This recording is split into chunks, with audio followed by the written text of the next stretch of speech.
மாண்புமிக்க தமிழக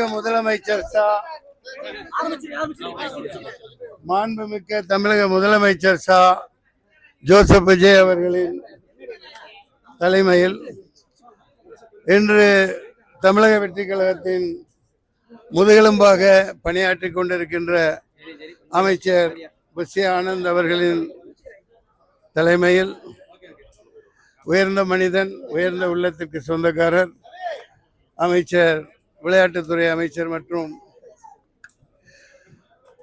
நெடுஞ்சாலைத்துறை அமைச்சர் ஆதவ் அர்ஜுனா அவர்களின் முன்னிலையில், உணவுத்துறை அமைச்சர் வெங்கட்ராமன் அவர்கள் முன்னிலையில்,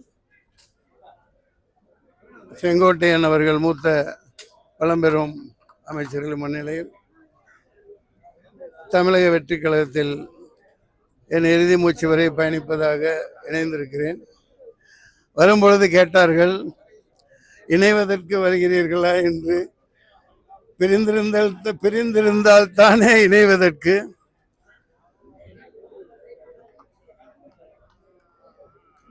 முதலமைச்சர் அவர்கள் தமிழக வெற்றி கழகம் ஆரம்பிப்பதற்கு முன்பே லியோ வெற்றி விழாவில்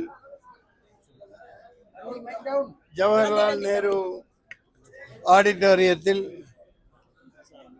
the only one alternative தமிழகத்தின் நாளைய தீர்ப்பு என்று பிரகடனப்படுத்தியிருந்தேன். சந்திக்க இயலவில்லை. ஓரிரு நாளில் முதல்வரை சந்திப்பேன். அதிகம் பேச விரும்பவில்லை. பொதுச் செயலாளர் மிகவும் சிறப்பாக உரையாற்றினார்கள், தாங்கள் கேட்டிருப்பீர்கள். எனவே நாளைய தமிழகம், இன்றைய தமிழகம் எப்போதும் மிகச்சிறந்த முன்னேற்ற பாதையில் பயணிக்க, ஆண்டாண்டு காலம் வெற்றியை நோக்கி பயணிக்க முதலமைச்சர் ஜோசப் விஜய் அவர்களின் கருத்தை வெளிப்படுத்துவேன். நன்றி. இதுக்கப்புறம் இது ஒரு கேள்வி தேவையா? முன்னேறி போய்கிட்டு இருக்கோம்.